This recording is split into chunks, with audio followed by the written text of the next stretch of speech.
Hello guys, mayong buntag sa tanan, sa mga kababayan sa Middle East, mga tanan OFWs. So naaday ko yung nakitaan na post di ay ni Prangka Maldita 5.0. Siya ang nagpost ani nga issue. Ug wala ko kabalo ug unsay rason ani niya or unsay problema ani niya nganong suko kayo siya sa mga OFWs na wala ning uli og Pinas. Ato aning tagaan og reaction be kay murag tanan madamay naman ta ani, di ba? Kabalo mo unsay post ani ni Maldita, ani Prangka Maldita 5.0 guys. Ako ang tagaan ng reaction mo, reaction ta panagsa. Kaya ako dili jud ko reaction og kanang mga post sa mga trending. Dili ko hilig mag kanang apil-apil na ako yung mga kanang mga issue bitaw sa mga aron lang magpa-views. Kini guys, ako tagsara jud kay kumutingog ani mga inani ba. Di wa po ko ning comment ani. Na ning comment diri ato ani. Humanon lang ninyo guys. Panood ka ng inyong ning tuwan, tanawan nyo nga video guys. Hilas kayo ni siya ay. Wala man minang hilabot anin niya sa tinuod lang ug wala po ni siya kaila sa moa, sa kuha. Akong basahon na ang iyahang post. Post ni Prangka Maldita 5.0. Siya ang nagpost ani guys 1 day ago. Mo ni ihang mga post guys. Hilasan jud ko aning ubang OFW nga dili kuno muulig Pinas kay kesyo mao na luod ninyo mura mo correct mo lockdown pero ang tinuod kaulion gyud mo wala lang mo kwarta wa pa pud mo nahuman inyong mga utang ug bayad ug inyong kontrata kapilingon asa di ay mo muuli sa India. Adto mo landing, hilasan ninyo oy. Mura mo kinsa naka-abroad pila na mo katuig diha. Hilas naman mo kayo. Unya ra bag pangbukbukon mo sa inyohang mga amo, hilak-hilak aning Facebook pangayog tabangi ko. Gikulata ko sa amo nako tabang gikulong ko mirisi hambog piingon yungit di ko no mo muuli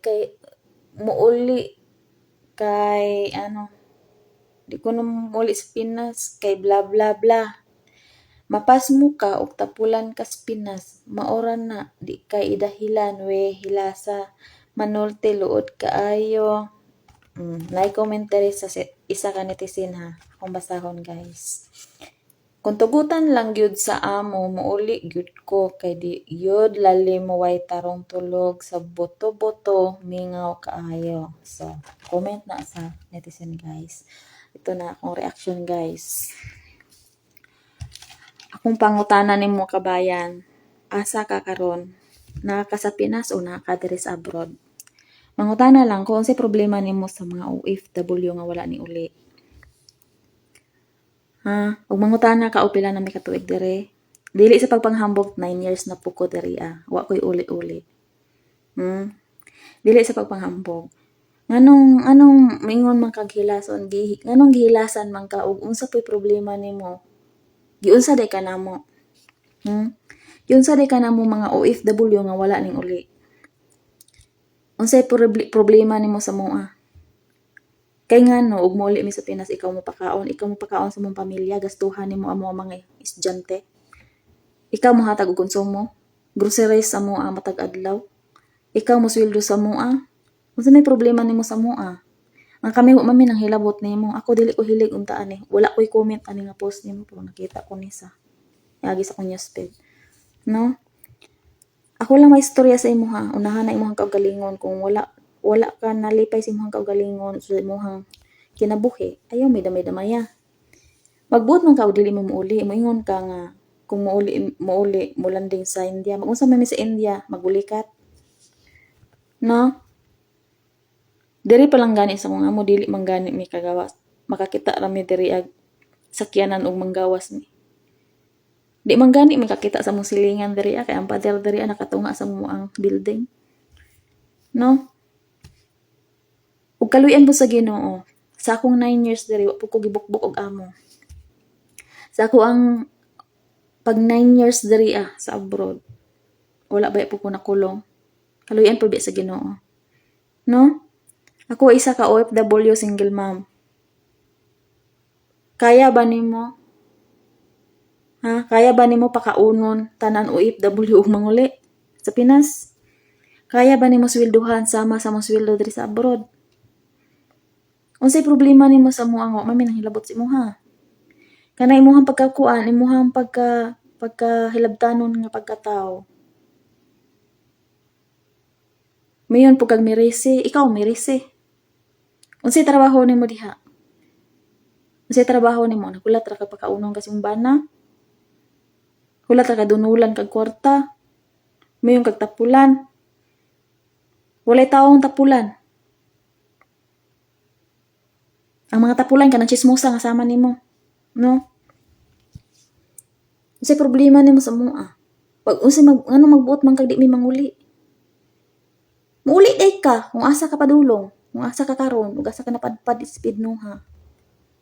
Ano man kailam ka sa mua, mayon ka nga mga pilingon. Ikaw ra may pilingon.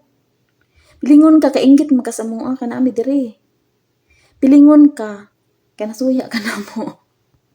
Katawan kay ka oy. Ako tagsara kay ko magrekreya kung mga inani ba bisag daghan na kay ko mga kanang mga trending di lang agi sa newsfeed. Wala ko nakialam. No? Nagbasa-basa ra ko pero kini nabwisit ko sa imong post doy. Labtanon kay ka. Wa man mi nang hilabot sa imo ha. Kung unsay kinabuhi nimo, kung gikan ka diri sa abroad pauli didto, way magbuot. Wala pud ko nangayog tabang diri, wa pud ko nagkilak-hilak kung nangayog tabang sa Facebook. No? Mayon kag mirisi ikaw, mirisi. Kung diri ka gikan yan, iuli ka. Nagpagastor ka sa kwarta sa gobyerno. Nagpalabad-labad ka sa ulo sa taga-gobyerno. Kung diri manggaling ka gikan. Kung asa kang speed no ha, ko kabalo taga-asa ka. Ha? Tarungan na imong butasan, unahan imong kagalingon. Kung nakauli ka, kung diri ka gikan. Kung OFW kang dati, di pa uli ka kaya naparipat ka, nagpagastok ka sa gobyerno. Kami dili may gusto nga inana mi, mao nang wala mi nanguli. No? O pila na pud ka kontrata nako. 5 na ka kontrata. Wala pud ko nagpiniling diri. Kay bisig na anak ko diri nagpababa ko diri pobre gyapon ko. Tabang lang gyapon ko bisig basahon pa na nimo tanan nako ang mga caption dara. Pangit ko, katabang ra ko. Wala akong nagpiniling. Ha? Ug unsa akong sitwasyon ako anang gikuan wala ako nagpiniling dato dere. Ha? Mo react jud ko kay OFW man ko. OFW butang mo diri kung kinsay kalaban nimo kana ra. Mo ni kontraha. Pwede man na nimo siyang itag. Kung ingon man ko kag OFW, halos tanang gikalaban na nimo. Kay mayon kag OFW, tanan naman na good. No? Tarungan ang batasan, unahan naman kagalingon, unahan ang pamilya nimo. Kung diri man galing ka gikan, nagparipat ka. Ay kung ing na ikaw nagastuan na gobyerno, kabalom me. Gobyerno naggastuan na nagripat. Niagi na sa DMW o MWO sa OWA. Ha? Kabalom me. Kung diri ka gikan, pero nara ka sa Pinas, ngano nakialam ka namo? Wala man kay labot. Wa kay labot kung di mi manguli. Miskin pagpila may kadikada dari wa kay labot. Gusto ka manguli mi tanan? Kami tanan OFW. Ha? Gusto ka nga manguli mi tanan OFW? Ikaw mo pakaon. Pangitaon ka namo, pangayuan ka namo bukas ug groceries. Pangayuan ka namo og pangpa-eskwela sa mga anak kay magbuot man ka sa mua. Ano magbuot man ka? Kami man nagtrabaho di man ikaw.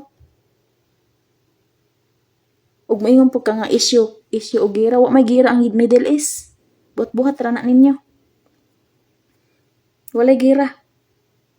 Naalang siguro na gipunta Riyadh di asa kanang company lang sa Riyadh. Dili ingon na gira gani tibuok Saudi. Yan. Ang gira nasa Iran. Nasa Iran ang puntariyang atake sa mga taga-US. Pinakadugay na ko diri Wa jud ko na ingo kakita diri nga nagira ning Middle East. Issue raman na ninyo, nabula-bula raman ang baba ninyo, pataka lang mga baba ninyo. Mayon kag pilingon. Ingon ka og about sa utang. Wala pa kuno daw na kuan, mao daw wala ning uli kay unsa na? Wa pa daw na human og bayad ang mga utang. O wala po daw kwarta. Basig nangayo ra kag GCash. Pasend GCash dire be. Pasend ng GCash, basig gustar kag GCash ba? Mo na napabikil ka namo. Bago pa kong nagsweldo Napay sulod akong bangko Mayon kag ipon hisgutan o di pa sa panghambog. Lain pod kayo mingon ko nga ay nakikwarta diri Ngayo ka? Lain pug mingon ko. Lain pug kayo taga-sweldo na ko ihatag sa imuha, ipadala na sa imuha. Kay mingon ka nga walay kwarta. Mingon na kuan, ikaw may hambugira. Di ba? Ikaw mahilas. Ug about po, speaking of utang, wa po ko ning abroad nga nakautang-utang. Dultian ta ka. Wala ako ning abroad na nakautang-utang ko. Tanan process nako sa Manila. Wala ako'y process sa among dapit. Tanan na akong process, mga papers nako sa Manila nako og process. Ug isa pa po, nagtrabaho ko sa Manila og tindahan para ko maka-training, makalakaw. Wala akong nag-usik og kwarta. O gani na pa ko'y kwarta gigunitan diri sa Pinas. Dili ko wala ko nang hambog. Kami yung kaghilas kanang yahang kanang pareha sa imuha. Mo ni hambog, mo ni hilas. Hilas ka nga nambikil kag OFW nga man kagilabtan. No, ikaw mahilas. Wala kag hilabtan sa OFW. No, unsa may tumong nimo nga manghilabot man ka sa mo ang wa minanghuli. Nga wa man minanghilabot o wa minangayo nimo. No? Wala mi gipauli sa amo ug buot na mong makauli mi anytime. Pero ang among amo dili gusto. Kay nganuman giganahan siya sa mua, giganahan siya sa kuha. Giganahan sila sa akong performance sa trabaho diri. No? Nauyunan ko sa amo. Wala ko gibukbok diri, wa ko gikulata diri, wa ko gikulong diri. Pwede pug kumirese. Pwede pug kumirese. Kanamo ko sweldo matag bulan. No? Ikaw may mirese. Kinagpabuhi ra ka dira Pabuhi ra ka sa imong pamilya. Kasi trabaho nimo da pangutanon ta ka. Sa trabaho nimo. Kay hambog kay ka makapos. Mga pa jung gibikil diri mga OFW. Napadiri na yungit pa kay imong pilingon kay piingon, no? Piingon daw. Hambog piingon, yungit ra nang wait nimo. Lagtanon kay kag tawo, man kagilabtan. Da. Puyo og kalinaw Basi gusto ra kag GCash. GCash ra siguro na imong kwarta ra problema siguro ikaw siguro may kwarta. Sa paon tayo noon kag ATM buang ka.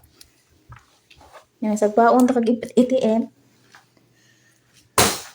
Tarong si mong kinabuhi oy, labtanon ra ka. Ikaw may pilingon, ikaw siguro may kwarta basig wa kay bugas din hatagaan ta ka. Pasa diri GCash be. Basig ikaw may kwarta way bugas dira, mao nang kaingon anak ka sa mua. Labtanon kay ka. Yung bagay taron. Yung bagay yun ta ni. Hila sa pod kay ka makapost oy.